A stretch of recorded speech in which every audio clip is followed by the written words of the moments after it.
আজি পহিলা বহাগ তথা মানুহ বিহু আৰু টিয়কতো দেখা গৈছে বিহুৰ এই উৎসাহ উদ্দীপনা টিয়কত আজি পুৱাৰ ভাগতে দেখা গ'ল কনিষ্ঠজনে জ্যেষ্ঠজনৰ আশীষ লৈ আৰম্ভ কৰিলে বোকা বিহু যেটো অতীজৰে পৰাই কুমাৰসকলে সমন্বয় একতা আৰু আত্মীয়তাৰ বাৰ্তালৈ পালন কৰি আহিছে এই বোকা ধেমালি প্ৰবাদ অনুসৰি সৃষ্টিৰ আৰম্ভণিতে ব্ৰহ্মাই বহু তপস্যাৰ বলত মাতৃ সৃজন কৰিছিল পৰ্যায়ক্ৰমে জীৱকুলৰ উৎপত্তি হয় কুমাৰ জাতিৰ জন্ম ব্ৰহ্মাৰ মানসত কুমাৰসকলৰ বাবে বোকা মাটিয়ে জীৱিকাৰ একমাত্ৰ সম্বল তাৰোপৰি পঞ্চভৌতিক মানৱ দেহত বোকা মাটিৰ সম্বন্ধ আছে প্ৰদূষণমুক্ত বোকা মাটিৰ গোন্ধে মানুহৰ মনলৈ একতা আৰু পবিত্ৰতা আনে এই বৈশিষ্ট্যকে স্বাগত কৰি আবহমান কালৰ পৰা কুমাৰসকলে এনেদৰে পহিলা বহাগৰ দিনা আয়োজন কৰে বোকা ধেমালি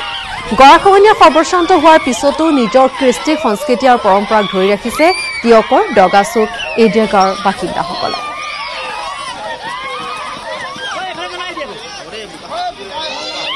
আমাৰ গাঁওখনৰ নাম ডগাচুক ইণ্ডিয়া আদৰ্শ গাঁও ইয়াৰ পটভূমিত আছে আমাৰ মাজুলী শালমৰা বেচামৰা এলেকাৰ বানপীড়িত আৰু গৰাখহনীয়াৰ নিৰীখ লোক আমি আমাৰ সম্প্ৰীতিৰে আজি এই বহাগ বিহুটো ৰঙালী বিহুটো আমি বিশ্ববাসীৰ কল্যাণাৰ্থে আমি বোকা ধেমালি কৰোঁ যিহেতু এই আমাৰ বোকা ধেমালিটো যে কৰোঁ এইটো ব্ৰহ্মাৰ মানস পথত আমাৰ কুমাৰ সম্প্ৰদায়টো জন্ম হৈছিলে আৰু এই পঞ্চভৌতিক যিটো দেহা এই দেহাটোৰ লগত বোকা মাটিৰ মানে ওতঃপ্ৰোত সম্বন্ধ আছে